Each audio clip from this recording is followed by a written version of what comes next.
Hello, good people, and welcome to Off the Deep End. I'm your host, Jeff Rude. No, just kidding. I'm not Jeff Rude. I did a bit there, you see. I'm your host, Braden Arbitrary Water Redacted, the human fighter of the group. Joining me, as always, is Chris Zombie Pie Redacted, I'm a bard. Don't even mess with me. Mook I'm an absolute bard. Monk bard? Mook. That's actually that's not a great combo in this game. No, it's Yes, not. I'm so happy to talk about my favorite FM Towns and PC 98 video game, Wizardry VII, Crusaders of the Dark Savant. That's right. Further joining us is the fairy ninja of this clan. It's Adam Borgmaster Redacted.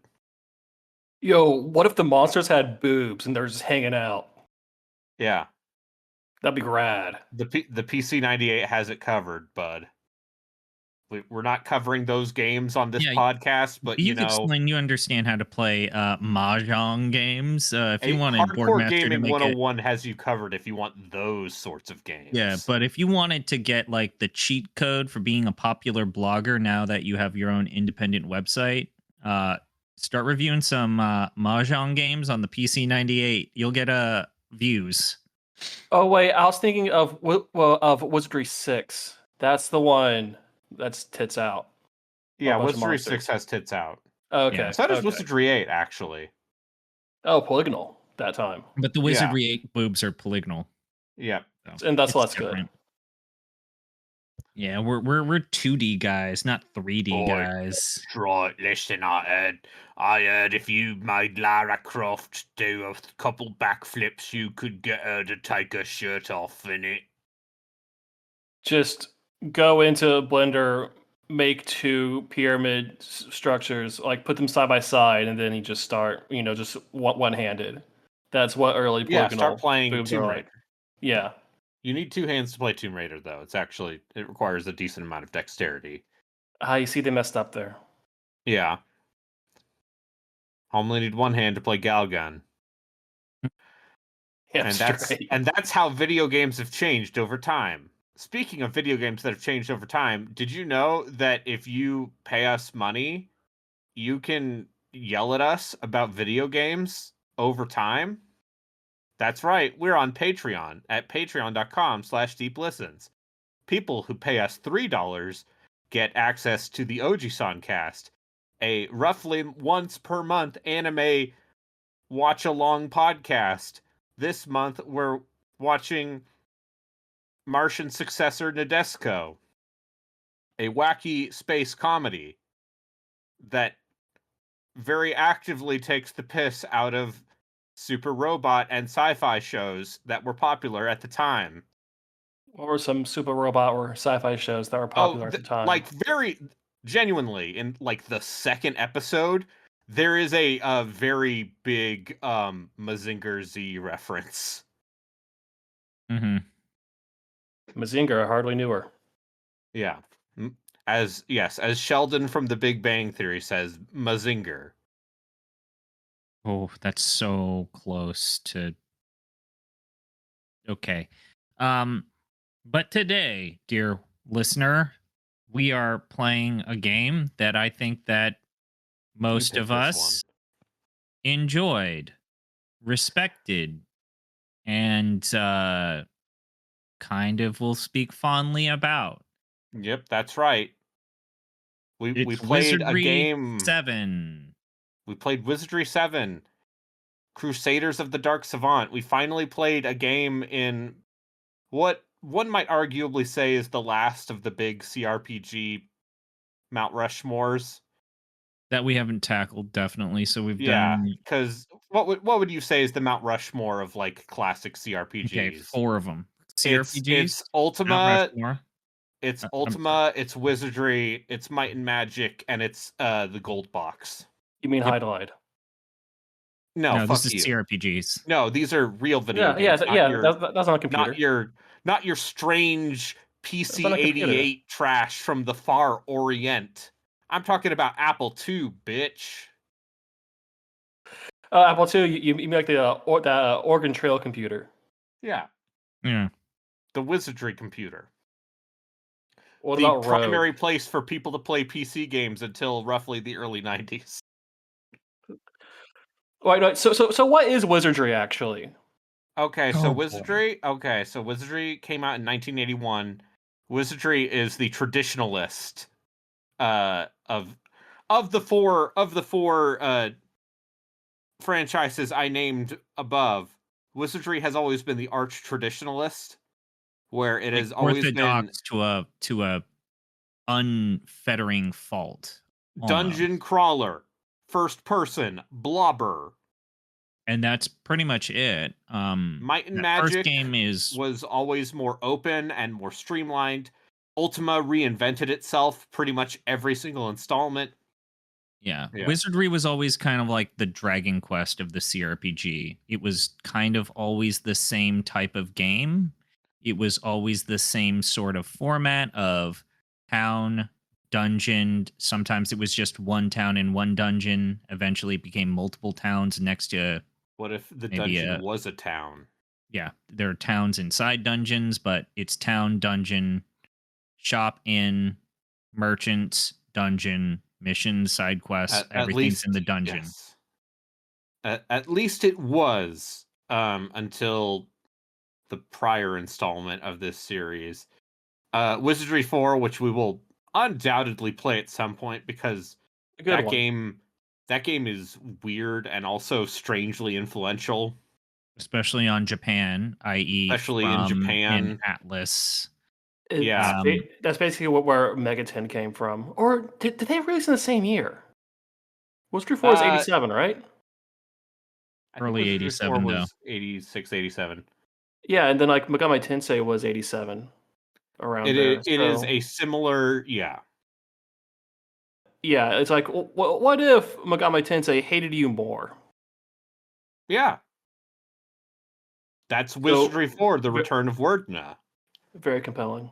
Uh a video game that even by PC grognard standards is considered a motherfucker.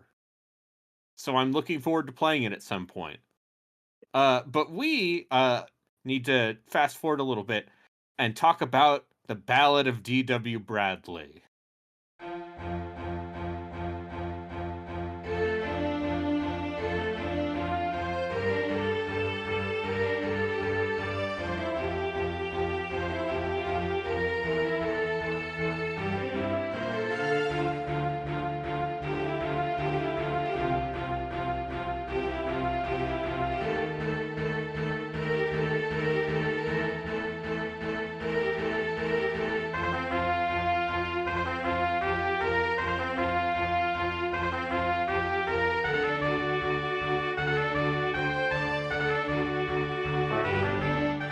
That's right. He's back, baby. That's right. We're talking about David W. Bradley again on this podcast. You dorks. I mean, we kind of David Wordna Bradley. we came away from the last time we talked about David W. Bradley with, I think, at least a heaping scoop on serving of respect for him.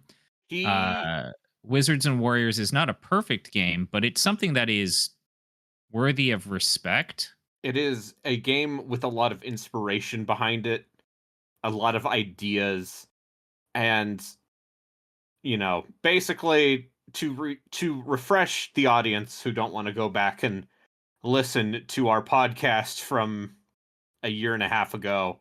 Yeah, almost 2 years. Almost 2 years. Basically, Surtech, the company behind Wizardry, they were in a legal issue with Robert Woodhead, the creator of Wizardry 1 through 4, because Surtech was not a very well-run company. So they hired David W. Bradley, who coded most of the game that would become Wizardry 5 as like a fan game, and basically showed it to them, and they're like, "This is great. You're hired, kid." And then We because need of someone to take over this franchise that makes us a Yeah. ton of money. You're good. You know how to program. Fine. You got the job. the other fun part is that Wizardry 5 like did not come out for like another year after they hired him because of aforementioned legal issues. There's a reason why the first 5 Wizardry games have not been re-released anywhere until the most recent Digital Eclipse collection. Yeah. But Bradley made, he had a reputation of being like a wunderkind coder, a whiz kid. And he coded most of Wizardry 5 and 6 and 7 by himself, and did a lot of the design as well. Because back in the late 80s and early 90s, that was still something that you can reasonably do. But Genuinely skilled at the job that he was given, and when you consider the fact that he was like this hastily put into big shoes, he filled them fairly well. Admittedly, Andrew Greenberg, the co-creator with Robert Woodhead of Wizardry, was still around for 5 and then left after 5, which would mean that 6 is the first true D.W. Bradley Wizardry game. And that yes, game's cool. It's a bit crustier than the game that we played, which is part of the reason why I picked 7 and not 6. But I'll say this, I think you're kind of leading up to it. In playing 7, I realized what he was trying to do with Wizards and Warriors better. Like, that's the weird takeaway, is I see how he got to Wizards and Warriors. And that was kind of like the most enlightening part. but yes, he started a new trilogy of Wizardry games that all kind of share the same traits. You can technically import a party from Wizardry 6 all the way into 8. I don't know how many people have actually done that in the history of the world. My guess is a low number, A couple 3-digit number of thousand, people. Oh, okay. A a 4-digit number low of four. people. I think a low 4-digit number of people. Okay. Um, And I just want to note for our dear listeners that the first 3 Wizardries were basically just D&D campaign modules made by they were the most dungeons. technical dungeon master you could possibly imagine. 4 is the weird one that invents Pokemon and hates you. And then when Bradley gets his hands fully on the reins, it's like, okay, what if this was in space and had cat people? Yeah, I And mean mooks. that was the trend at the time. Might and Magic went to space, and even Ultima went to space. Everyone had gone to space. Ultima's always in space. Ultima 1 goes to space. Yeah, Ultima Yeah, 1 goes to I mean- space. I played you go it. to space. I do go to space. Anyway, with yeah, so furries? space. And Bradley's contributions to Wizardry were he made the classes more distinct. So in Wizardry 1 through 5, and especially Wizardry 5, which I think is arguably the template for your average Japanese, like, fuck you, eat shit and die dungeon crawler, your Ellen mages, and your Japanese Wizardry games. It's pretty simple. You've got fighter, mage, priest, thief, and then you have various hybrids of those classes. But mostly you just want lords, bishops, and ninjas by the end.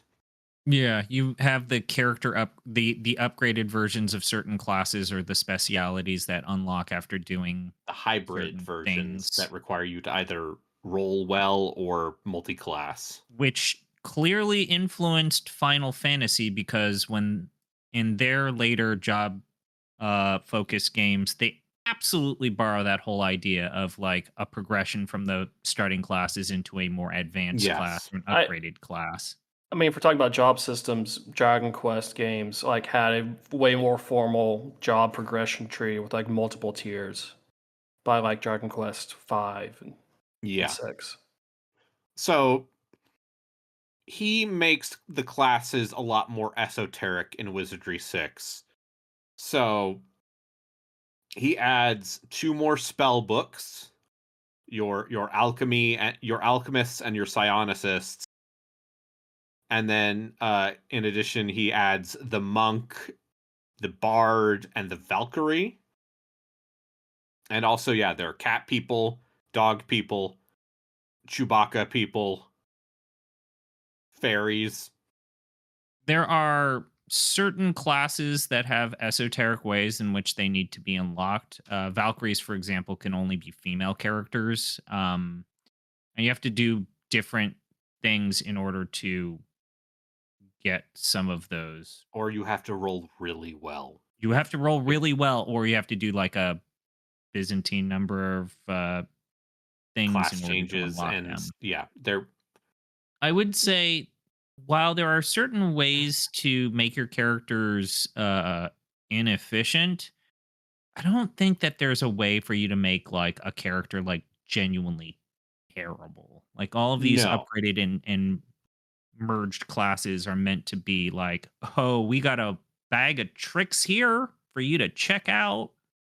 And like everything's kind of broken for some of these classes. Everyone with those upgraded classes has at least one tool that feels like it is fine tuned to make your life easier for at least one part of the game. Yes, and ninjas are still glass cannon things that make everything explode. That has not changed. That is a through line throughout the entire Wizardry series. Is ninjas. You use ninjas to kill things, and then you use bishops for everything else. But So now you you go want ninja, go ninja, go ninja, go go. ninja, go ninja, go ninja, go. Well, except for the part where ninjas can't wear very much good armor and have weird weapon restrictions, but also ninjas. But the other big change for Wizardry 6 is that there's a lot of narrative context inside the dungeon itself. There's narrative in general. Yeah, Yeah. there is a narrative in general other than you got this wizard man. He's up to no good. He's causing some trouble in your neighborhood. So this is where I admit that my first exposure to Wizardry 7 was actually the gold edition of the game. Yeah. So Wizardry Gold, which is a reissue for this game to be, Yes. so this game starts out on DOS and then it gets a gold edition to basically make it compatible with Windows. It has higher textures, it has improved graphics, and it has voice acting Yeah, in it that gold does. edition. Boy, And howdy does it. that narrator is terrible. Tara He's Goodbull. he's either half asleep and is like recording in the morning and it just is like, do you really want that to be your take? Like, or it seems like he's like lucid and drunk, Yeah.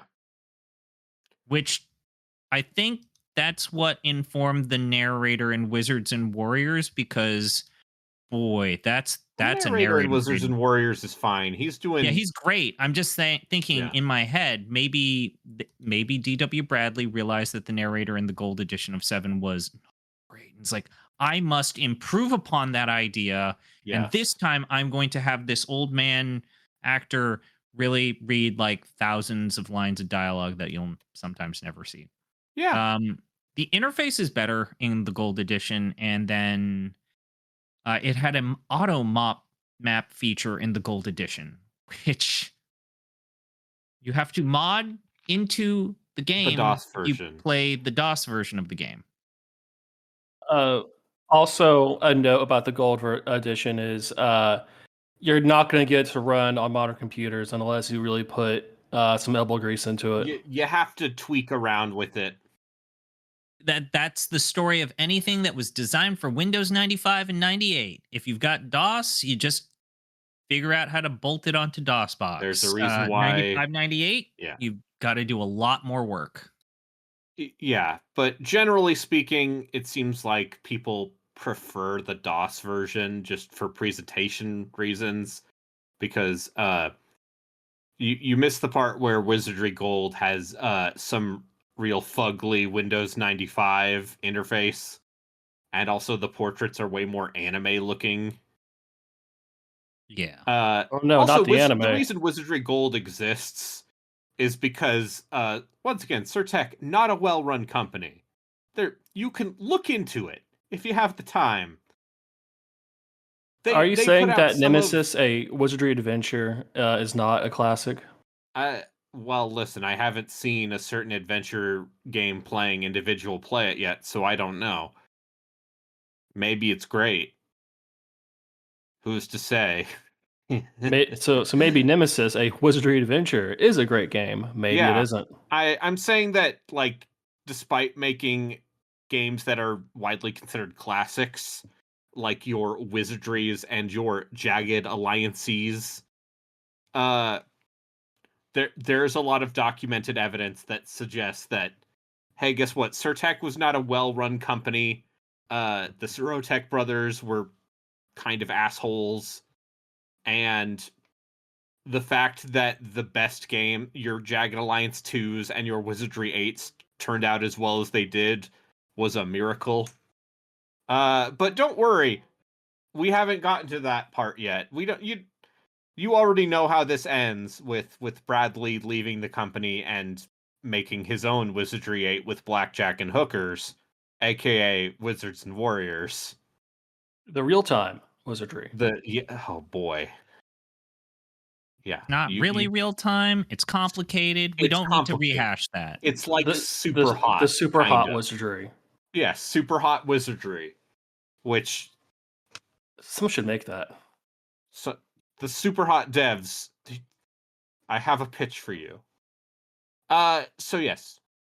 And now we get to Wizardry 7, which takes all of the innovations from Wizardry 6 and says, hey man, I hope you like bigger. Now, I'm kind of... Okay, sorry. Wizardry 7, the dungeon is an entire world, man. You see that dungeon? You can go there. You see that dungeon? You can go there. It's a lot more open. It is a lot more ambitious. Structurally, it's semi-non-linear. I would say there's still definitely a ideal way of going through it, but in theory, you can poke around in that game in a non-linear fashion until you run into something that kills you. Now, Braden, I think that you did a really good job of talking about like some of the major differences between previous Wizardries and this game. Obviously, Wizardry has always been kind of like a mechanics and combat focused game because like the hook is go in those dungeons, do the dungeoning, do it. This is a blobber. The first thing, because I decided to boot up a little bit of 6 and 5 just to get a frame of reference of where this franchise was leading up to 7. And I know that we take some of these things that I'm about to say for granted. But the enemy party is shown graphically on the world view screen. That's something that this game did that other games didn't do. And you could like see things coming up and approaching you. And also, and this is another, I see how we get to Wizards and Warriors. The combat in this game is either turn-based or phased. There's That's two different ways. Wizardry 8. No, you can do phased or turn-based combat in this one. Okay, is that a thing they added in Wizardry Gold? Maybe, because I remember you being able to do phased combat. It's like the leveling is still similar to other RPGs though. So the guts here are the same. Certain classes level up faster than others. Certain classes level up faster than others, which might be a weird thing for some of you. But if you had, Multi-classing is incentivized. yeah, you want to have abilities paired up with other classes that normally you don't get it. So, um, the statistical values that you're leveling up are sometimes not necessarily some of your D&D usual ones. There's the piety rating, which does the same thing as intelligence. You still got dexterity, you still got speed, strength, and intelligence. You also have to worry about your personality and your karma. Um, Yeah. and the karma is your value based off of your interactions with NPCs. And there are quite a few NPCs to interact with in this game because this team that worked on this game really went for it.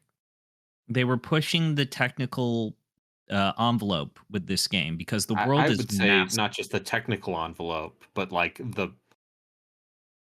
the conceptual envelope, Yeah. because you know, Ultima by Ultima 6, had already started doing a lot of life sim stuff, and Wizardry isn't really going for that.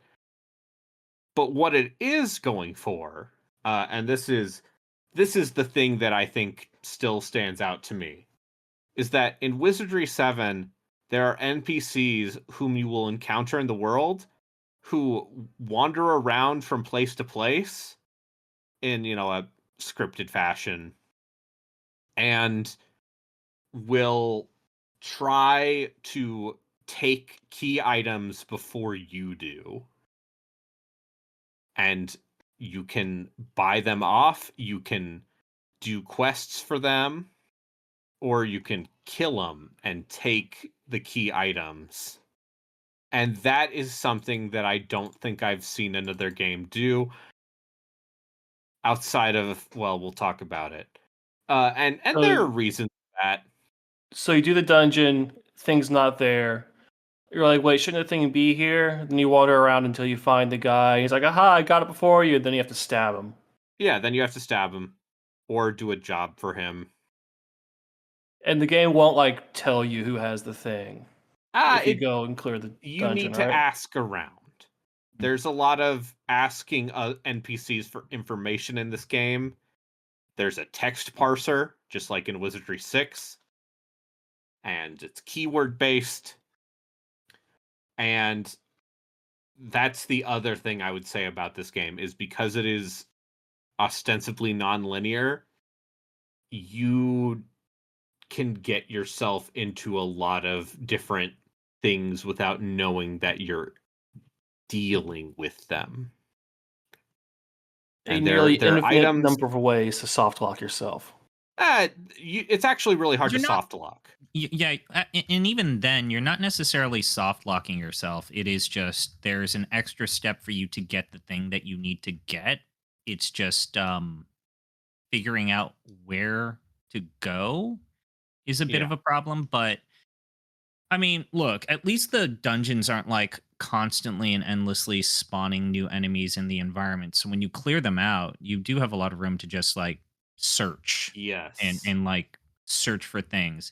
And as someone who has played tabletop games over and over again, this game does try to solve the problem of you've just been in a dungeon, you dipshits, search. There's so much cool shit in this dungeon. Keep searching, you I dipshits. hope you cast Detect Secret, motherfucker. So that is a real problem in being a dungeon master. This is something that Braden knows for a fact because I play tabletop with him.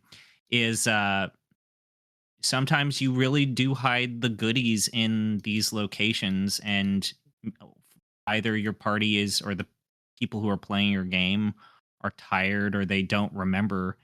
This game forces you to really search and actually engage in like spelunking expeditions. And we can like talk about how that doesn't fit within the milieu of modern game design, but it was trying to solve a problem that still in a lot of ways plagues tabletop. Is this location is not just a one-off for you to get fucking experience, you dipshit. You're supposed to like treat it like an actual place, a real place with It things is where you adventure want to game do like this. Yeah. on occasion, where you need to get an item from the central area that you start the game near, unless you imported from Wizardry 6. Uh, is called New City, and there are a bunch of little hooks in New City that do not resolve themselves for like 40 hours or like multiple dungeons. I will say this in comparison to what was coming out of this genre in particular, a pretty good starting location and a pretty good welcoming start for a game of this type. It really has like a little bit of Asterisk. it. I know what you're going to say, and that's a good point, but let me finish what I'm saying. It Okay. introduces a template for you to understand what you're expected to do with almost all of the future locations. Um, it does foreshadow kind of the benefits of the major classes that are available to you at the start and the different ways in which you can approach similar situations differently. It does that part well. The asterisk, though, Braden, The asterisk is it's still a computer RP role playing game from 1992. yeah, it will cave your teeth in if you're not careful. It's a video game that says, boy howdy, I hope you rolled your stats good and also maybe did a little bit of planning for your characters to multi-class, because uh we're gonna throw enemies at you, and until you get one or two levels in, the chance of getting two shot is very, very possible. And you know what? You just have to. What I had to do with this game is I had to adjust my mindset and basically save compulsively, restart constantly, and otherwise use use things that would be considered like cheesy in a modern context, but are just part of the game. And I think it does a very good job of incentivizing that. Your characters start with items depending on their class. So if you have start with an alchemist, they start with a cherry bomb, which is a one use item that basically casts fireball. And you better use that efficiently because And getting replacements for it are. listen, you'll get it. You'll get another one eventually. You'll be able to cast firebomb, but use that stuff early on, especially if you made a bard at character creation. Use that poet's loot, because wizardry, like a lot of like the best RPG combats, lets you know status effects are god, and god is fickle and hateful. Always make the enemies EP. Always make them sleepy. Always make them scared or nauseous or insane or And slow. beyond a couple of dungeons, you really are expected to do most of these dungeons in 2 to 3 goes. So making the trek back to town to heal up, restore Well, stuff, just to sell and get stuff. and to sell stuff and to get better equipment on your characters is par for the course. But Um, that's the other thing, is that nowhere is safe in Wizardry 7. nope. There's no safe resting place. Even if you go to the inn in town and rest, there's still a chance of a random encounter coming and getting you. And you do not recover health by resting, which is one of many choices that I would say make this game scarier than it needs to be. Less accessible, Yeah. you could say. Might and Magic, by comparison, by this point, Might and Magic 3 had been out, and that game is faster, more streamlined, a lot more colorful, and is far less cruel in the way it sets itself out. Definitely less fickle, Yeah. also. It's But- one Because to all give these you tools CRPGs to are move just up. like extended D&D campaigns, and just the difference between these series is what kind of dungeon master you have. yeah, Right? Like Ultima, it's like, okay, yeah, you need to dress up like you're going to the Ren Fair and Yeah. get into character. And this guy from Texas is going to tell you about the virtues. mm-hmm. Wizardry is like the rules most as written DM. dickhead. Yeah. No. DM. Wizardry is just rules as written DM, which is I follow the rules straight and narrow. You got to follow the rules as they're written. I don't No fudge gimmies, my no die takes, rolls. Yeah, it's just the dungeon master that refuses to fudge die rolls, and when the party is primed for a TPK, too bad. That's listen, that's fine. Just roll new characters. That's how we're doing it. So A dickhead is what you're saying. yeah. Listen, you're just soft. Listen, as a soft I knew person, this was going to happen sooner or later for this. As Look, a soft- Dungeons and Dragons exists for improv and nothing else, okay? No. Yeah, no. Go hang out with your theater kids, Dad. Go hang out with if you theater want kids. if you want tabletop for Theater of the Mind, go play a World of Darkness game. Yeah, go play Vampire the Masquerade with your Molgoth friends. Man, I wish I had Molgoth friends in high school. They were all extinct by then. Yeah, they were all emo kids when we were in high school. And unfortunately, emo kids didn't care about their bloodlines. Oh man, the emo kids where I was, they got sent to like the bad high school because in middle school Oh. they were all smoking cigarettes in the bathroom and got caught. Oh no, not cigarettes in the bathroom. So then there were no like emo goth kids in my high school because they all got filtered. They all got Yeah. hard filtered. Much like the cigarettes they were smoking. And much like cigarettes, wizardry is, difficult at first, but once you get used to it, it just becomes a habit. Yeah, and I mean, I was trying to, because this is my first wizardry. Mm-hmm. Really? And, Okay. All right. Yeah, Sure. yeah, Really? yeah. So, All right. Yeah. I thought you Yeah, said you played some of those weird PlayStation games, but okay, sure. I was planning to. Yeah. But no. So when I went digging into it, it's like, okay, the starting place is, if you're going to start wizardry, you start it's like 1, 5, 6, or 8, or something Yeah. like that. This is not one of the ones you start with. No, I believe I would that. say, I would say And that. apparently, if you import a party from Bane of the Cosmic Forge, Wizardry 6, you have a much easier time because you can bring over a lot of the most powerful weapons from that game directly into Wizardry 7. They let you do that. And so it makes a large portion of the game much easier.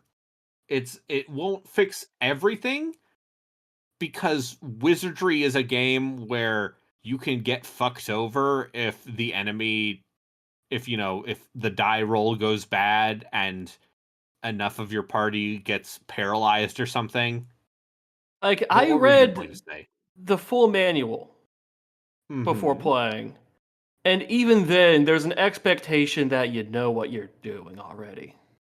And even when you so you have to send in 1999 to Seartech, wait for them to and then have them mail you the official guidebook, official 200-page guidebook, and that's the thing that spends like the first half of that telling you what the hell wizardry even is and how you should play it.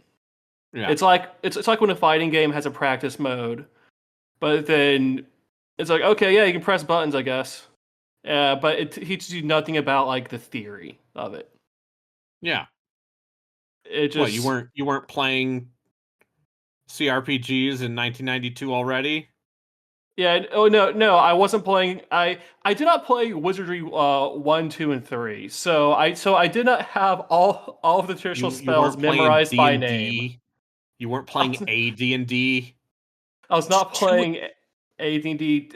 What, second edition by then? Yeah. Well, To- yeah. To a degree, I actually kind of respect it. It's no different than like the state of modern Madden or NBA 2K games where those franchises are absolutely fucking done trying to teach people how to play them, which is kind of a problem because like sports franchises are supposed to on ramp a new generation every iteration. But this is like the X number entry into it. And by this point, Wizardry is like, this is for the fans, man. This is the biggest world we've ever made. This is the most production values that we put into a Wizardry game up to this point.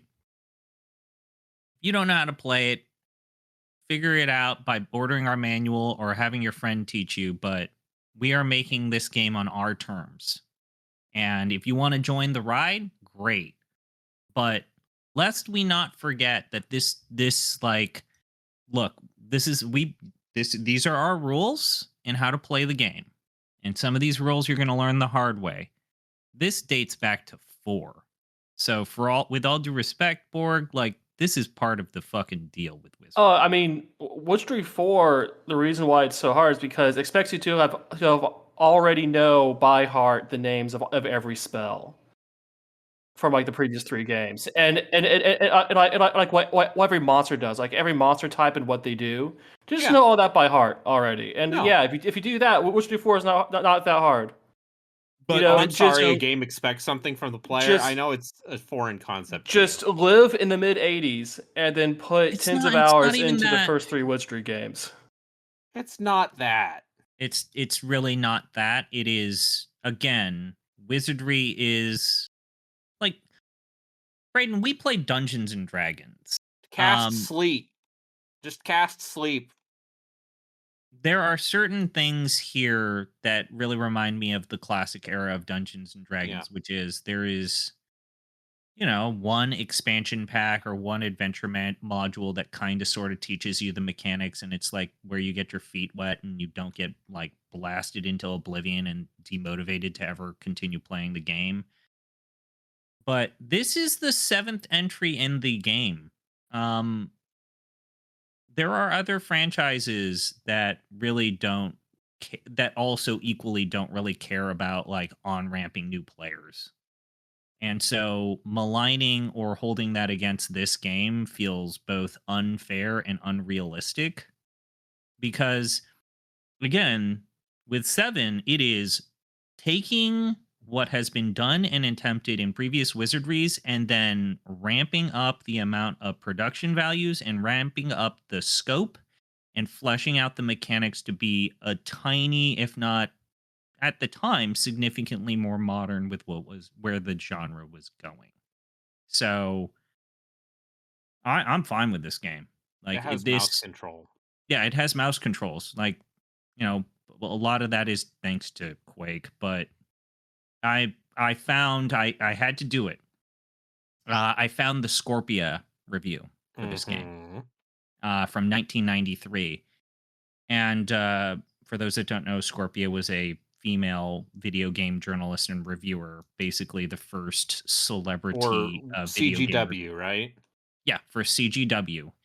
And this sentence here basically tells you kind of like how this game was viewed by the old guard. So, Crusaders of the Dark Savant is the first wizardry that has a real-world feel to it. There are towns, ruins, wildernesses, mountains, and even a small sea. She then talks about how the small auto map was a little too small, but then also the open world design was deceptive, as backtracking, and it resulted in hours of fruitless searching. But again, Crusaders of Dark Savant is certainly an improvement over the last couple of games in this series. And Wizardry fans and experienced gamers who are willing to put up with some of the frustrations should understand that this should not be missed, especially not by the fans of the series. So even she admits, yeah, this game's harder because of how big it is. But there's no denying the fact that they didn't make this game for people that didn't know what a wizardry was. It was like a love letter to wizardry. And that's what kind of makes this game beautiful. The Wizardry fans' wizardry. Which is why grognards on dark corners of the internet will say this is the best one and not 8. But we'll get to that. I don't know. I think that there are people who go the grognards also will have the 6 versus 7 fight. Yes. Um, I mean, 6 is a lot more contained. 6, all of it takes place in one dungeon still, and there are ways to make it harder for yourself. But 6 also seems like the last one that had a really big impact in Japan because it had a fairly popular Super Famicom port. Ryoko Kui, the artist behind Delicious in Dungeon, one of her formative experiences growing up was watching her dad play the Super Famicom version of Wizardry 6. And 7, by the time 7 came out in Japan, the Japanese dungeon crawler PC game market was well advanced into its own culture at that point. Be it pornographic PC98 games or otherwise. And Your they're making Mega their own 10s. wizardries by then, like Yeah. literal wizardries. Yeah. And yeah, we can get into that. There was a PS1 port of Wizardry 7. Yeah, there was. It's maybe not the way you want to play that game, but it does just have wa- music. Go ahead. I just wanted to know, so this game, Wizardry the Seventh, Mm-hmm. came out the same year as Ultima 7 and Might and Magic 4. So Yeah. pick one. Which way, Western man? I mean, World of Zine. yeah, it's World of Zine. I'll be Which over here is playing half Ultima of 7 with Might the and Magic theater 4 is kids. half of World of Zine, but Yeah, World of Zine is.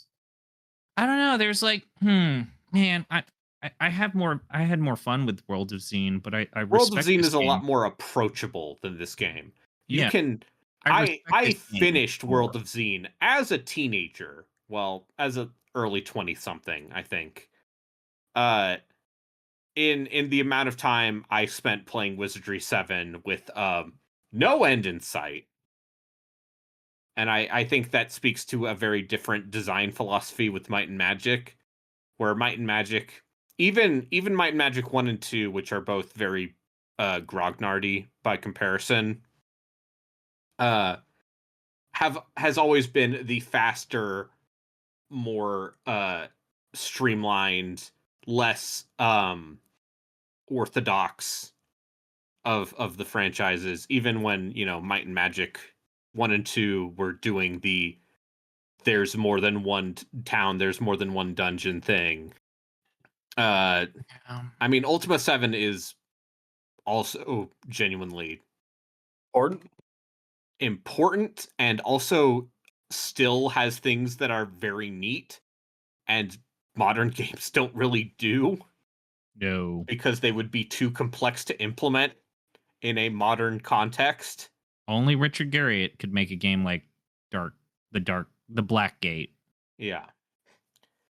And I respect the hell out of it. The secret is that Ultima 7 is as much just a walk around and talk to people game as it is a RPG.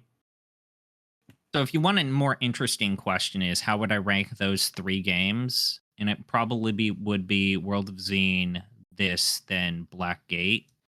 Only because, like you said, Braden, you do a lot of walking in the Black Gate because it's more about you talking to people, hearing their little stories, and finding a resolution for those little stories. A While lot of Ultima is based around getting versus- information from people by talking to them. And there's a lot of that in Wizardry 7. And even in the opening dungeons. So, to be clear, I played this game for a little over 30 hours. I finished the first 3 major dungeons.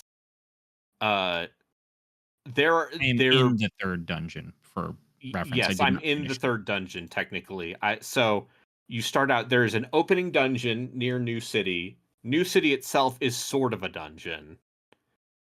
Then you go to Orc Ogre Castle, which is ruled by the legally distinct samurai orcs called the Gorn.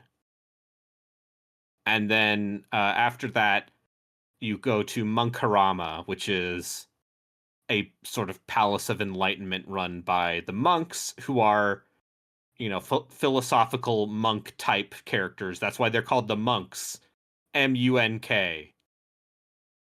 Sometimes you fight monks, as if to really hammer it home. There are also the Danes and the Ratkin. And all of these factions have different relationships with each other and different relationships with the invading aliens. The Dark Savant, who's the main antagonist, and then there's the Trang and the Umpani.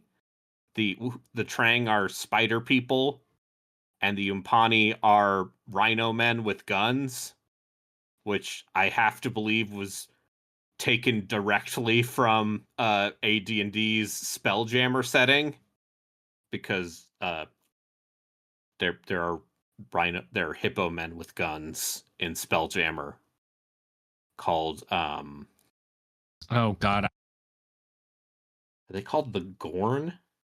Anyway, Do they fight Captain Kirk in like a really slow hand-to-hand no, but they're fight? hippo people and they have muskets in space. Hello, editor's note. They're actually called the Griff.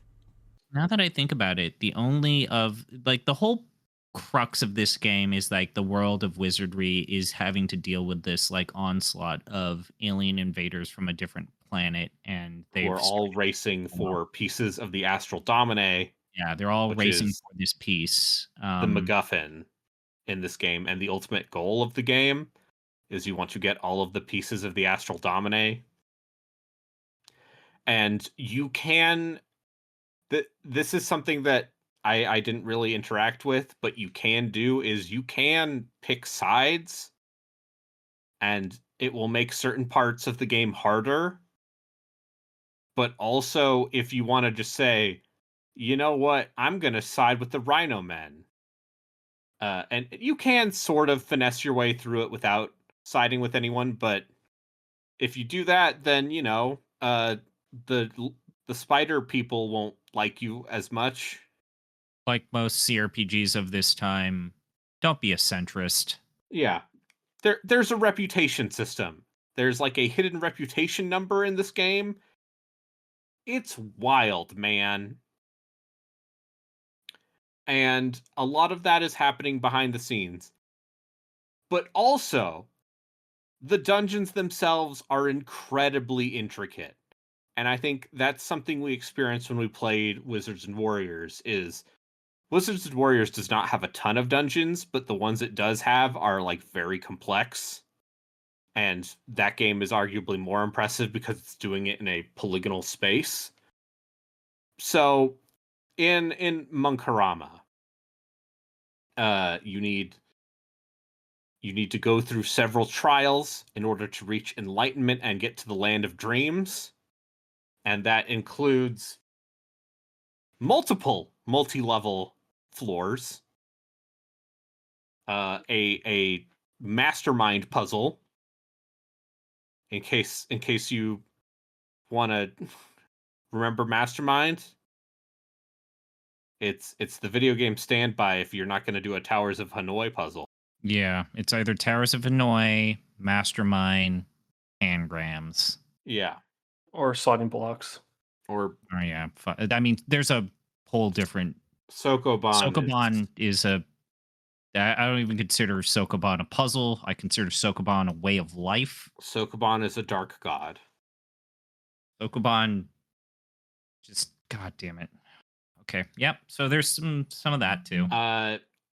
And there is at least one aspect. There's one bit where you need to have gotten a moonstone from an identical looking fountain in New City to progress.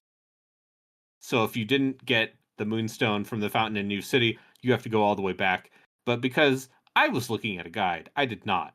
Because this game exists in a time where video games, you would get one of them, and they would cost $70 in 1992 money. And they'd come on 2 floppy disks. Only 2? Yeah, Wizardry VII's only on 2. I can confirm because for some ungodly reason I have a boxed copy of that game. I'm not even sure why. That's pretty efficient, coding wise. Yeah. It is, it's not a large game in terms of actual disk space. It's a large game in terms of everything else. So you need this Moonstone to get the Clefairy, if I Yeah, you remember need a correctly. Moonstone to evolve Clefairy into Clefable. Okay, yeah. Hmm. Is this where I can talk about how the UI in Wizardry Gaiden looks exactly like the battle UI in Pokemon Yellow? And it's I like, believe oh, that. that's where Game Freak's got it from, huh? Yeah. It doesn't. I mean, again, Pokemon owes a lot to Wizardry, i.e., also Wizardry 4, but Wizardry. Wizardry Gaiden, Yeah, and Wizardry Gaiden. the side story of Wizardry.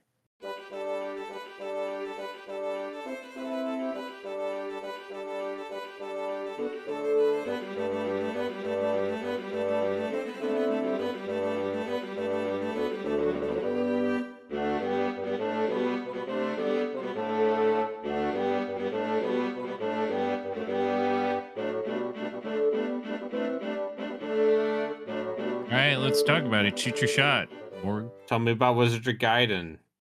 Yeah, it's Wizardry. You like dungeons? You like a town and then a dungeon under the town and making a party? Are you also I in do. Japan in I love to 1991? blob. Well, then I have the game for you. For your Nintendo Game Boy, on the go, on the train, and on the bus, you can play Wizardry in 2 whole colors. You're telling me that Surtech, even in the 90s, licensed out Wizardry to Japanese companies because of the serious popularity over there, and also their own self-inflicted financial woes?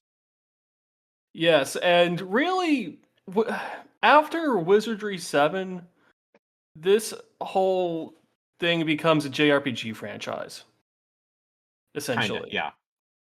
Because you have so Yeah. many Wizardry Gaidens. They're made by one company throughout the 90s. Then you get around 2000, Surtech is actively dying.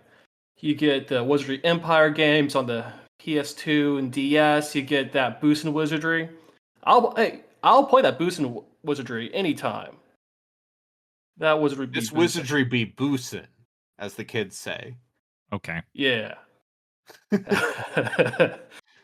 There's so much stuff like going up to like Wizardry like Daphne. What's that thing called? That's Wizardry Yeah, just Variants Daphne. Yeah. Like released in the West on Steam last year. Like this is still an active franchise. It's just not the active franchise that the Anyone old could have foreseen. that the old heads might want. Let's say. Well, it's a different kind of old head. A different kind of old head, yes. Like one can talk about the differences between the Wizardry games that made the most impact over here and the ones that made over impact in Japan. Because I would argue this is not one of them. No, like the D.W. Bradley era seems like the era where American wizardry and Japanese ideas of wizardry begin to disconnect and go down their own paths. Like you have the Robert Woodhead wizardry, and then Japanese developers are like, oh, okay, this is how you make dungeon crawlers, and then you get Kingsfield and everything else. Mega 10. You get the Megami Tensei. We played one of those. Oh, yeah. So, and in a way, Wizardry 7 is the branch that ends first. Even though this was the big main line, we're doing Wizardry, but you can go. It's like Diablo 2. You can go to so many more dungeons instead of one dungeon. 256 colors up in here. It's called that VGA. Everyone loves VGA. Like, not very much music. No. You And got to some of play that the feels very PlayStation intentional. port to get some music. Yeah. But it is an entire world of wizardry Yeah. for all of you people. For all of you people who like that old wizardry, and then it just ends. Yeah. Basically, after this. Yeah, we got one Wow. more game, and that Oh, game's well, pretty rad. Like But 9 years later, they Yeah. legacy I've sequel. always There's a said reason this. for that. It's a legacy Um, sequel. No, the it isn't. mainline, I've said this before, the mainline Wizardry games, unlike Ultima, unlike Might and Magic, they actually, of the big three, Wizardry is the only franchise, the mainline franchise. It ends on its own terms. It ends on a pretty good, positive note, all things considered, because Jesus Christ, Might and Magic ends with a game that's not complete, and we've already talked about Ultima. I mean, Ultimate Online's still going. Yeah, that doesn't count. MMOs aren't real. So Wizardry actually ends, the main series ends on its own terms. Yes, it eventually gets picked up by Japan, and they're still making games. They're still making They're still making games. vaguely. There's They're still making vaguely horny looking wizardry games. Are they that horny all- or are they grimdark? Because it seems like it seems like it's mostly grimdark wizardry. There are some Los games that Dos. have bikini armor. I mean, Yeah, okay. what are you gonna do? It's from Japan of that era. There's some games with some bikini armor. I've never really followed up on those games other than that one PS2 game that I played a little bit of and was like, this seems okay, but a little dry. I don't know. And then That everyone they're else tells boosting me, yeah, that's the wizardry. reaction I had playing that game too. It's fine. That they're So. boosting wizardry. It's all right. It's an all right game. Yeah, I mean, like you can. I wouldn't expect any less, considering that they took the co-creator from fucking Persona and made one of those games. So, you know, who's to say that we won't check out one of those games later? But I think that when I look at the list of games that bear the Wizardry name, now that we're kind of done with this game in terms of our podcast, Well, are There's, you like- done? Because I kind No. of sidetracked. no, into- I'm just saying that looking at the list of games, I think there's like just maybe one more, two more that have the Wizardry name that I think would be fit for our podcast. Maybe a Japanese boosting. game, and then definitely Wizardry 4. That they're boosting wizardry. Wizardry I care about is booze and wizardry. Okay, I'll stop. Yeah. So this game made me enact the thing I say at the end of every single podcast more so than a game has in a long time. Which is to say, there's no such thing as cheating in a single player game, and there's no such thing as staring at a guide and using a trainer to make sure your character stats are good enough to multi-class in a reasonable amount of time. And there's no such thing as cheating in using a third-party mod to give yourself an auto map, because otherwise you have to put points into the mapping skill and then manually use the map item every single time you want to look at the mini map. Which is not fun.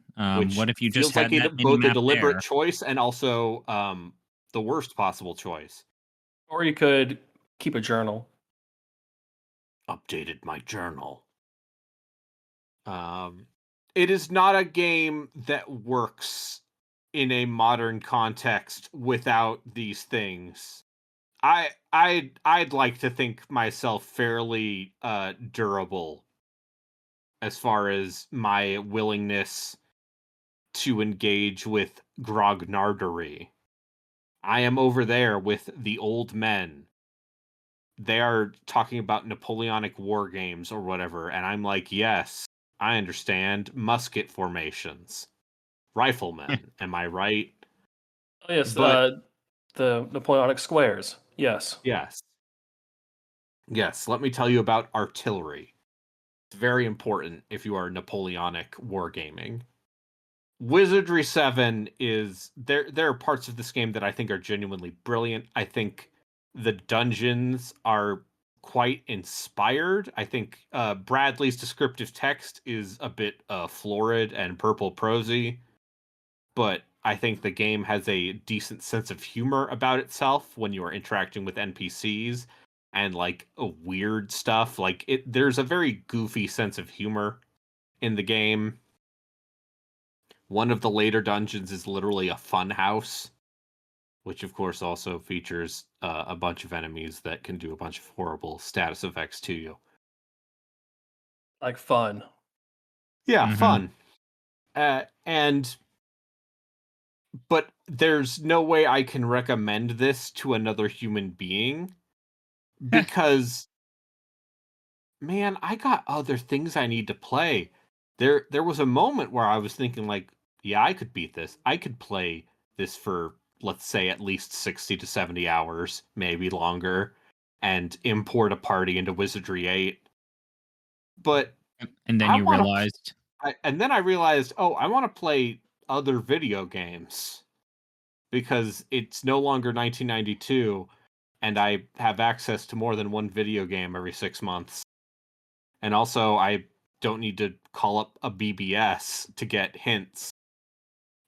look, man, it was a different era, right? Like PC games were meant to be things that would, in theory, take you months to complete. And that was just like Yes, the philosophy of PC game but design. this one feels like maybe the most of those. I think Ultima 7, like, yeah, you do want to look at a walkthrough. I think you want to look through at a walkthrough for most games from this era, just because a lot of them kind of assume by default that you're gonna wander around and faff about and keep a log of quests. And Journal. yes, journal. Keep a Updated my journal. journal. One day I'll make you play Planescape and then you'll understand that joke. I mostly understand it. Updated my journal. Um But my question for you is, what if instead of playing new games or any of that, you made a multi-hour, multi-part, successful YouTube docu series about the Wizardry franchise?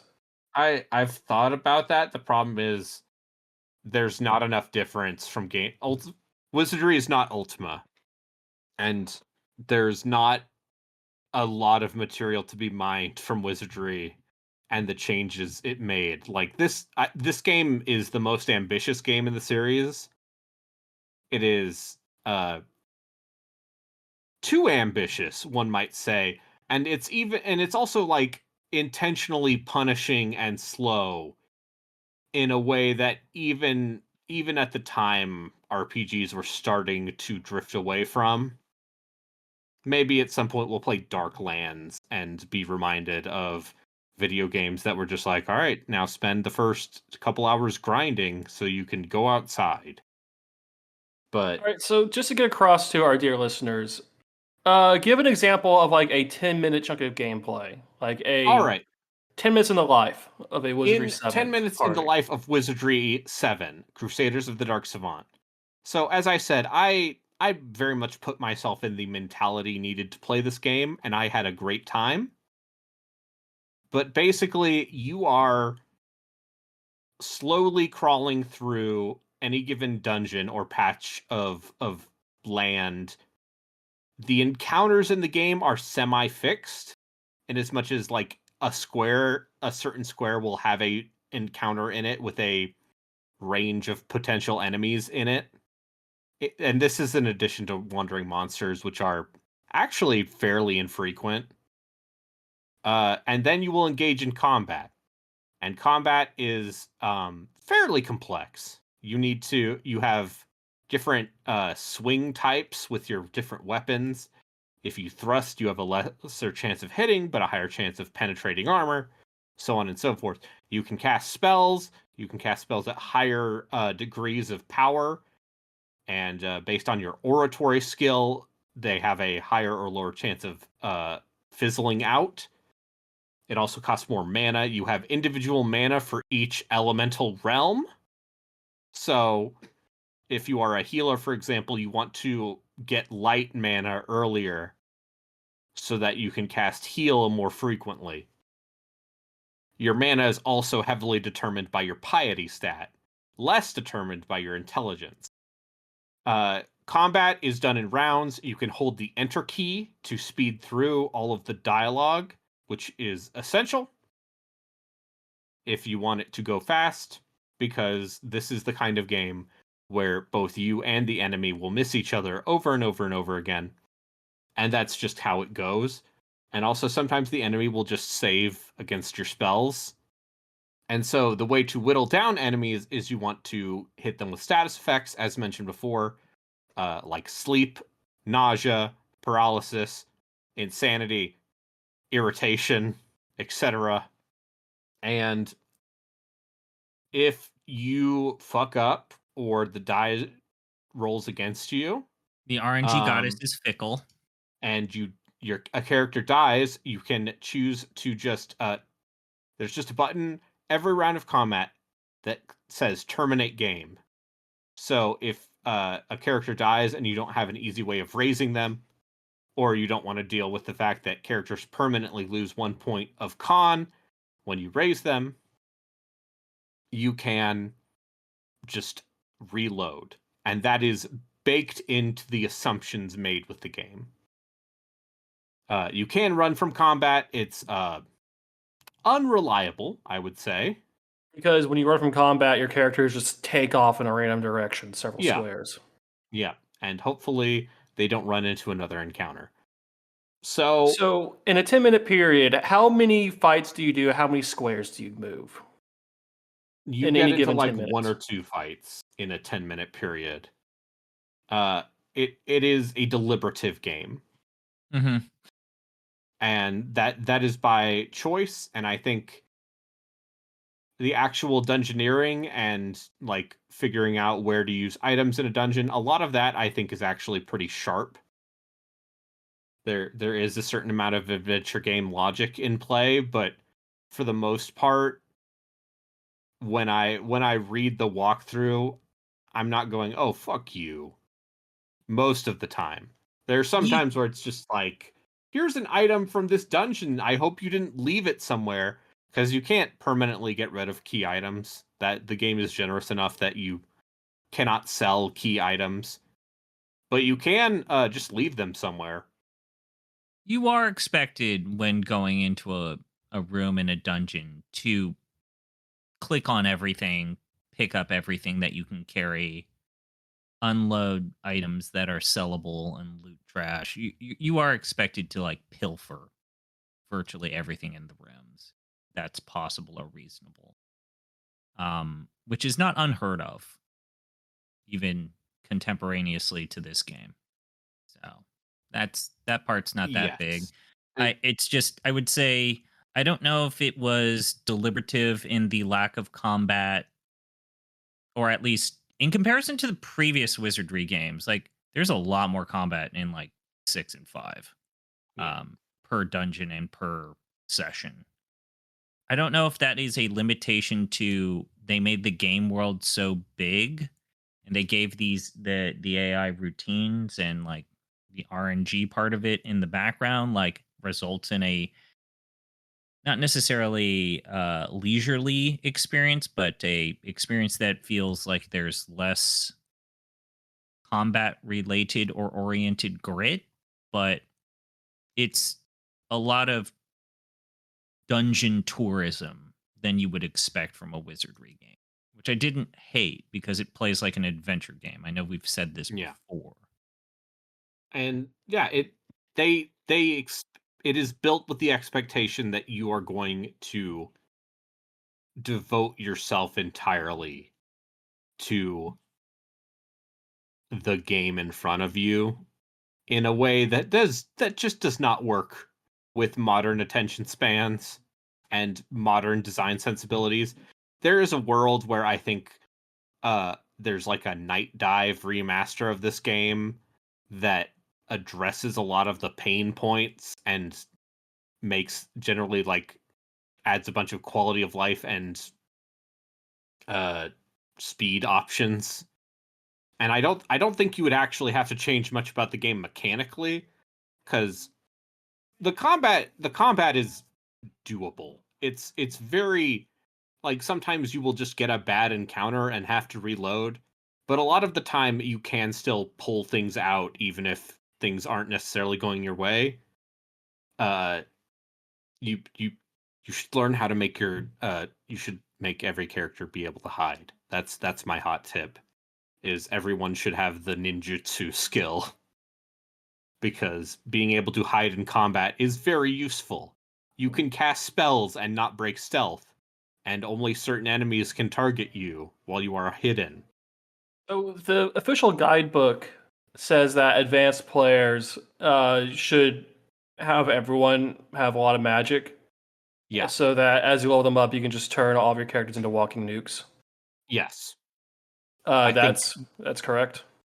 that is a correct sensibility for this game. This game definitely wants you to eventually multi-class everyone into an advanced class. Maybe multiple, depending on how much of a Gestalt hybrid you want to make. It feels like the general advice is to have at least two if you're going to try and actually complete the game. Three is preferable, but you can get away with Yeah. two. You can get away with not multi-classing. It'll make the game harder. Again, the thing that I said earlier applies there is you're just making it less efficient, which means the game just gets longer. But every class is basically good with Yeah. specific scenarios in which they excel and are Like great. Thief especially is a class that just does not scale well, because eventually you will get all of the skill points you need. And so the best thing to do with a thief is multi-class them into a class that can fight better or can cast things Oh, or can so do thief stuff, but more so. here's a question: how come modern game developers are too cowardly to use the lockpicking minigame from this? I mean, it's less a minigame and more literal dice rolling rendition in the form of a rapidly flashing thing. The disarm trap minigame's actually neat, because it's basically you are intuiting which trap is on the thing based on how many slots it has, and then there's no timing involved. It's literally just a dice roll. Although you can level up your skullduggery stat pretty quickly. You can make locks and traps less of a problem pretty quickly into the game if But you why are start. modern developers too afraid to Because use modern these? developers want the video games to have easy feedback and also not punish the player for fucking up a lockpicking or trap disarm. Whereas Wizardry doesn't care. Wizardry says no. If your party dies to a trap, that's as intended. Reload.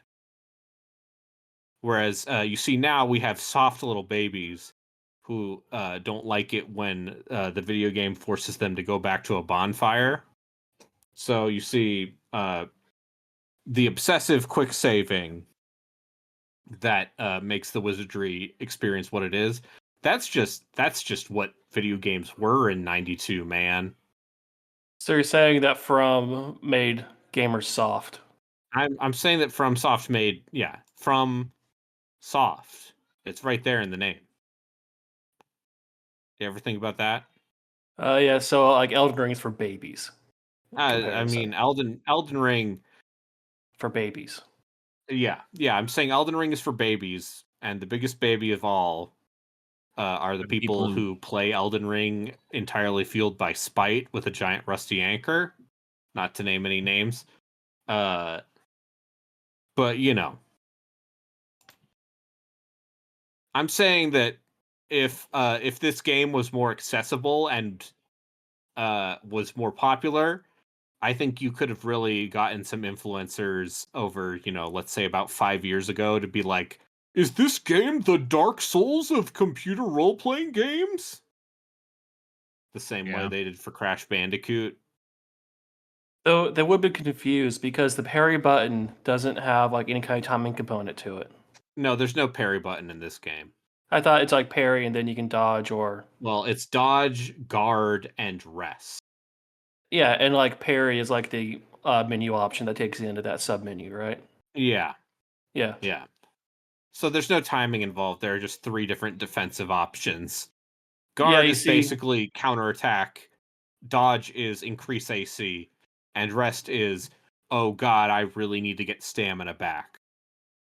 Yeah, you see, the parry just being a menu option would break most people's brains these days. Yeah, yeah. Imagine having to press a button in a proper timing fashion. Not wizardry gamers. Well, I They were mean, using you do have They to were using a do that too. 386. Do you know how long it would take for that button press to register on screen? I mean, but you do that to what's it, lockpick? Yeah, that was the one, lockpick. I mean, there's no timing involved. It's literally a dice roll. It's a roll. It's just So no represented thought, by a just get- flashing light. I mean, the thief being a stat monkey that just does skill checks that you don't want to bother dealing with What'd you call me? applies true here, and it applies true to a lot of RPGs. Yeah. Yep. Listen, if you have a pure class thief in any video game, let's say, in any video game made before the era where thieves just turned into dual wielding DPS machines, back when video games were pure and thieves were just skill monkeys whose entire job was to pick a lock and then be bad at fighting. Again, what did you just call me? Yeah, that's right, skill monkey. That's a term. That sounds offensive. You're not a skill monkey because that would require you to be good at things. Oh, that's true. Pew, pew, pew, pew, pew. How many skill points do you get per level? Like 1. Improved by your intelligence modifier. Oh yeah, no, there is no intelligence modifier. Okay. That's a D&D 3.5 joke for the kids out there. I remember 3.5. Remember when Everyone- 3.5 said this is all 3rd edition's fault, actually, if you think about it. Because 3rd edition was the edition that said, hey, you know how the thief has a bunch of skills that no one else could do? What if everyone had skills now? And we just made the thief really good at skills. But also they had sneak attacks. So what you're saying is we should return to the purity of 2E. I'm saying we need to listen, there are people out there. You don't know, man. The people out there who are like, no, 2nd edition ruined D&D by making it all about class kits and optional rules and optional skill points and proficiencies. D&D is about THACO, damn it. No, D&D is about a armor class matrix. THACO is a 2nd edition of innovation. Okay. Oh, that makes it easier for In the 1st kids. edition AD&D, you literally consulted a chart based on your opponent's armor class. It was the armor class chart. THACO's not until 2. THACO was a simplification and streamlining of that. Also, THACO's just a negative. It's just a negative armor class. Everyone says, I don't understand old school D&D, and whenever I play Baldur's Gate, how this armor class, the THACO's so complicated. It's not. You can do basic subtraction. You passed 3rd grade math. You can subtractive do armor class. So what you're saying is RPG should make people reference tables and matrices whenever they do combat. Replaced the table, and that's why it was actually an improvement. Oh, okay. So you're not saying that the 1st edition was the correct way to do it? No. I'm saying that AD&D 1st edition is the real way to play D&D. No. Well, listen, we're playing Old School Essentials right now, which is a fork of basic D&D, which is separate from Advanced Dungeons and Dragons, but it also incorporates several ideas from AD&D into itself, such as having more classes. There are people on the internet who have very strong opinions about this. You have no idea what hell you are planning on kicking over.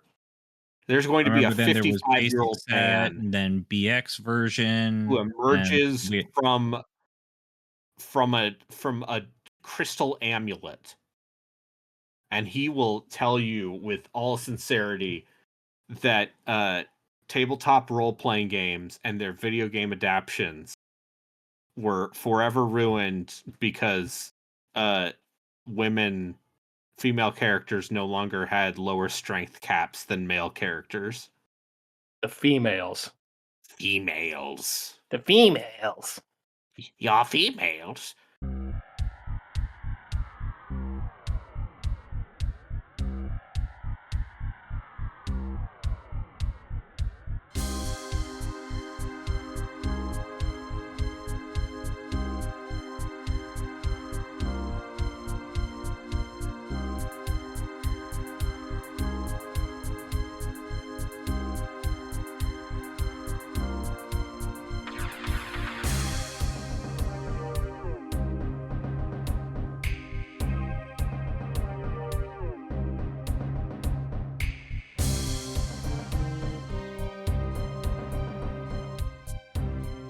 Anyway, that's all I really wanted to say about Wizardry 7. Chris, do you have anything else you want to say? I think this game is ambitious.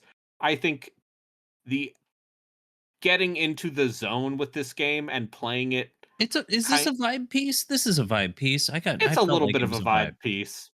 It was a great podcast game, I'll I tell you think that much. it's mechanically satisfying when you set things up in such a way that it's like, oh, now I'm just clearing encounters in like 2 rounds. I guess it's another like weirdly negative thing, like a ding against this game, which is when you set things up, which takes a lot of time, which I think that we've all kind of come to an agreement about, is like setting your characters up to be successful for upcoming dungeons and encounters takes time and prep work that is sometimes way more involved than it You needs gotta to cast armor, and you gotta cast enchanted blade, and you gotta But cast magic screen.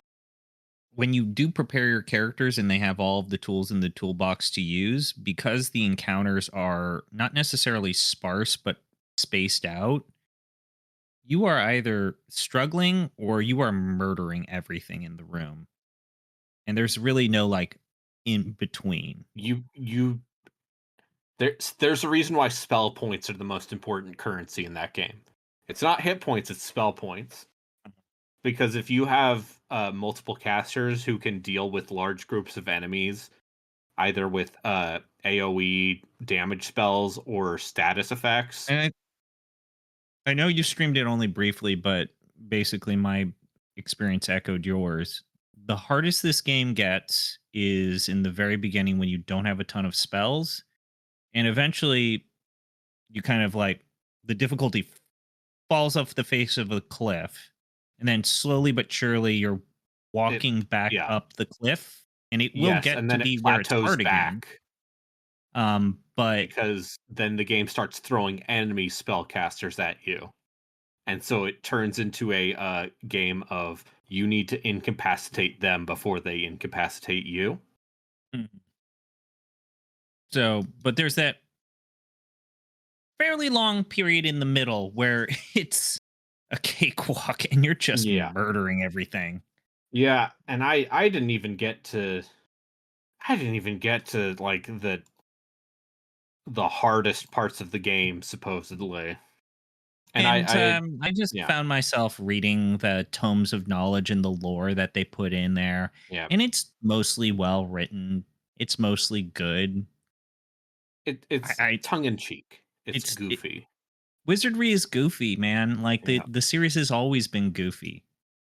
Honestly, there's a one of the monk characters is named Brother Teshober, and the joke is constantly that he's constantly drunkenly singing.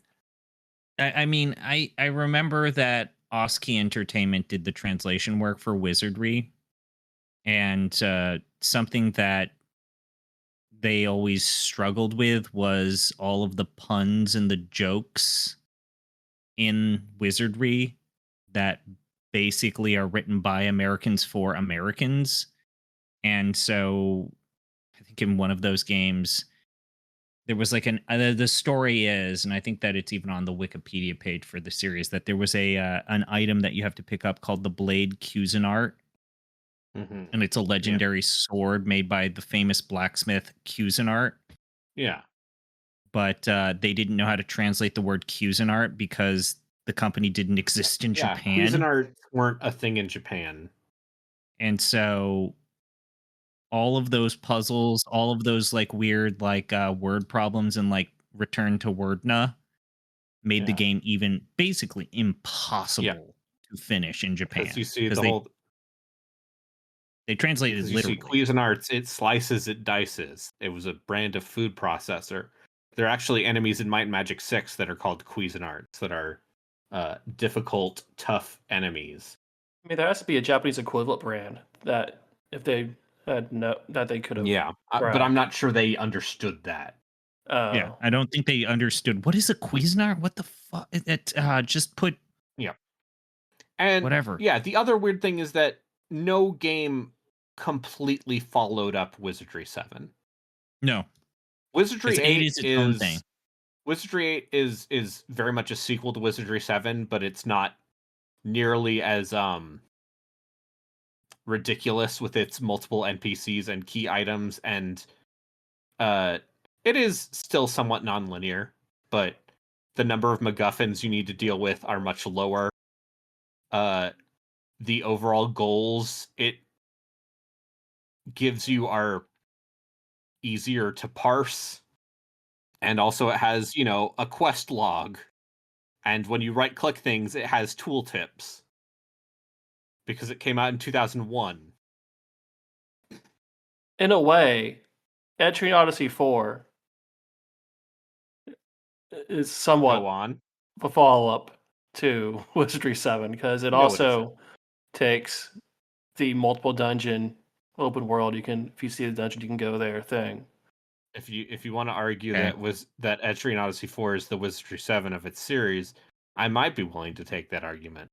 Yeah, pretty Uh, much. I mean, considering or where they maybe go after Nexus that. is. Uh, and Wizards and Eh, Warriors, which we already talked about, that game is Bradley's follow-up to this game. And God bless him. That game is also weird and ambitious and maybe doesn't really manage it. And then there's a third game that I need to mention as like a Boy. direct follow-up to Wizardry 7, and it's fucking Grimoire. Heralds of the Winged Exemplar, which is a game that you can get on Steam and GOG for like $2 regularly. And I might argue is secretly a much more playable version of this game. Listen, we can't get into it here. But Grimoire is It's it's cool. basically the Duke Nukem Forever of the CRPG world, made by one very crazy dude from Australia who at one point worked on a canceled sequel to Wizardry 7. Yeah. Yep. But as a game, it has a lot of the quality of life improvements that I found lacking in Wizardry 7. It's still weird and it's still hard. But it's definitely a little bit more comprehensible. But also, Even if more you want to play a readable. Wizardry game, just play 8. Yeah. I don't regret not picking 8 because I felt like we needed to play a wizardry game that is like this. And 8 Yes. is a wizardry game that's kind of in its own category. Yeah. For a lot of reasons, which if we ever do a podcast about 8, we can talk about how it's its own special thing That game, they took 9 years to make that game because for a Surtech was reason. Yeah, because Surtech literally went bankrupt shortly after that game came out. like the week afterwards. Uh Yeah. there's probably a comparison to be made between Wizards and Warriors and Wizardry 8 because there are sequences in both games that are weirdly similar to each other, almost as if some of Bradley's original ideas for Wizardry VIII made their way into both games. There's a bit where you need to get scuba diving equipment, for example, and then go underwater. So yeah, we're in a weird spot here, Braden, where you and How do I we rank kind of this? well, okay, let's just say this thing. You and I kind of loved playing this game. We liked Yeah. this game. It was a good game. It was a good time for you and I me. enjoyed this game. This game is too much. I don't know if I can recommend this game. No. And that's the weird part, right? I mean, we're ranking it for ourselves. That's what I'd say. Okay.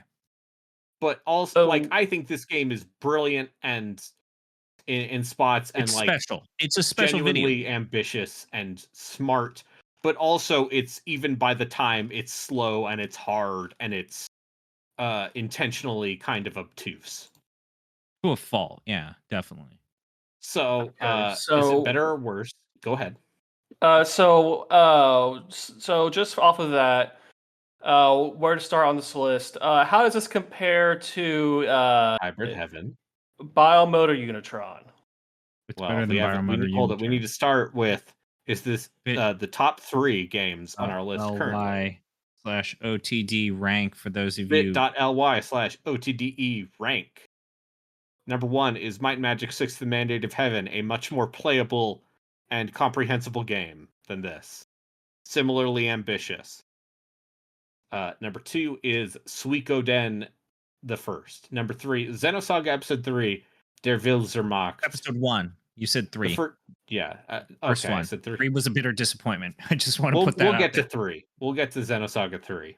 And Oh as a wait, note, no, we only played 2. Right. Yeah, and as a note, the fourth title on the list is Etrian Odyssey 4. Yeah. Also a more comprehensible. Autumn Fucking 3. fantastic game.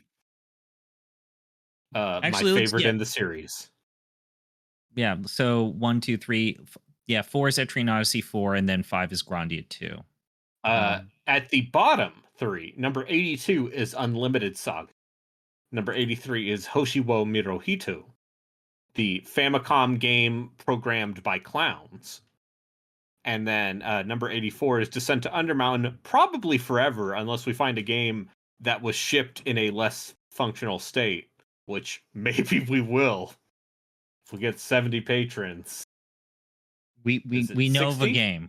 We know Yeah, of a we have game. a I game. don't know. We have to clear that up. But We need know, we need to figure figure out this if shit that out. works. Anyway, yeah. I have a proposal. I have a proposal of where we should start. Let's start at Ultima 4 at number 15. All right. Yeah. Similar ideas in terms of Ultima 4 is so important and so impressive for what it's doing in goddamn 1984. This game's better than Ultima 4. This game's better than that. Is this game better or worse than Disco Elysium? I would say The this game's prose better. is less self-important than Disco Elysium.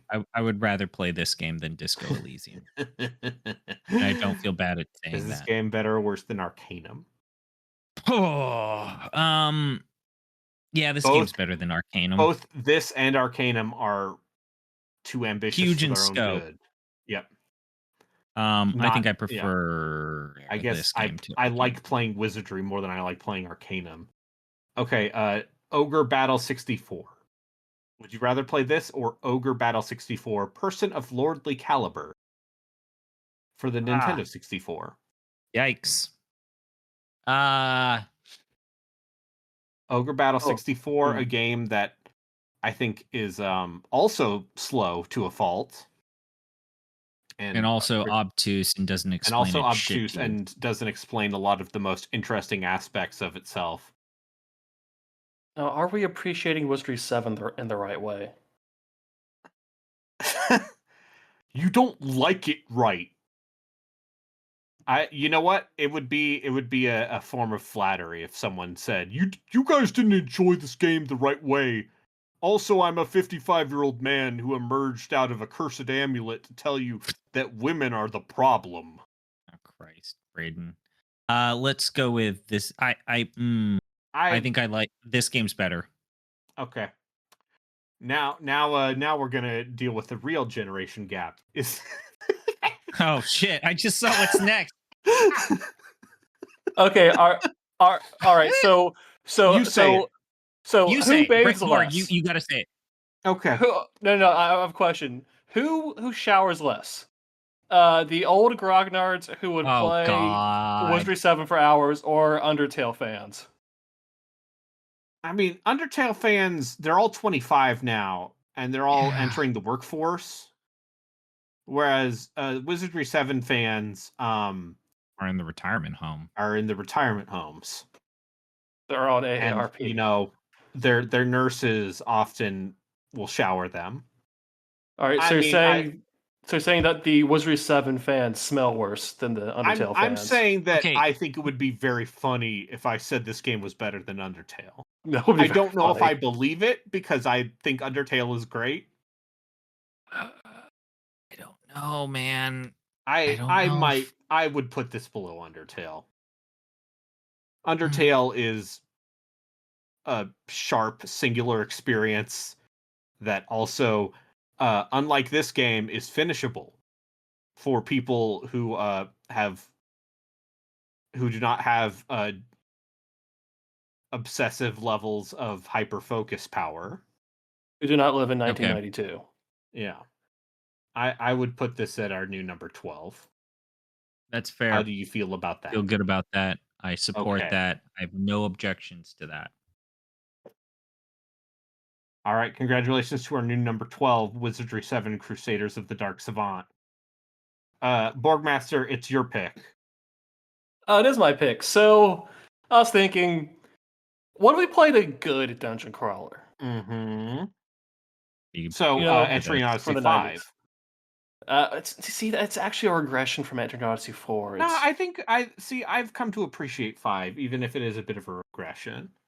like they did peak at 4. Yeah. Well, I mean, those Untold games are good because they added stories to 1 and 2. But anyway, we will be playing Tornico's the Great Shin Megami Adventure. Tensei No, wait. if Okay. dot. Oh, you mean the third Shin Megami Tensei game? Shin Megami Tensei if ... Yes. That's right. The third mainline Shin Megami Tensei game, For the not Super Shin Megami Famicom. Tensei 3. Yes, came in the 1994 classic that was never translated. Shin Megami Tensei if. Well, I mean, there's a fan translation. We're playing that. I'm looking forward to it.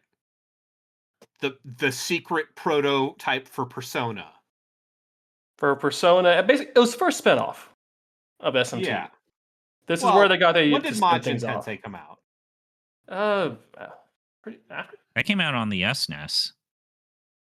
You need to. Okay. What? Just say SNES. SNES. Just Super say SNES. Famicom. SNES? See, I say Super Famicom because it makes me sound sophisticated, because then I'm acknowledging the difference in region. I mean, SMT-If came out the same year as SMT2. Now SMT2 is a hell of a game, but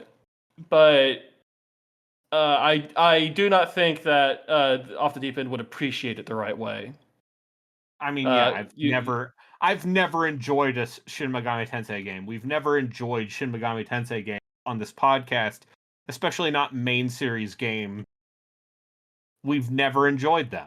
We've definitely never said, like, man, main series SMT sure is fucking great. Nope, that has never happened before. No. I'm trying to look up Majin But I'm looking forward to Tensei. this. I'm looking forward to setting okay. up my Super Famicom Last to play Survival 1 Shin and Megami 2. Tensei if. Before that, yes. And Majin Tensei is the same year as if. So the first two Last Bibles had come out, and it's SMT2, SMT if, and Majin Tensei all in the same year. Okay, good job, Hell of a Atlas. year. They just did that. Yeah, they just went and did that. So you can look forward to you that. can just make SNES games or SFC games, Super Famicom. Super Famicom games. SNES.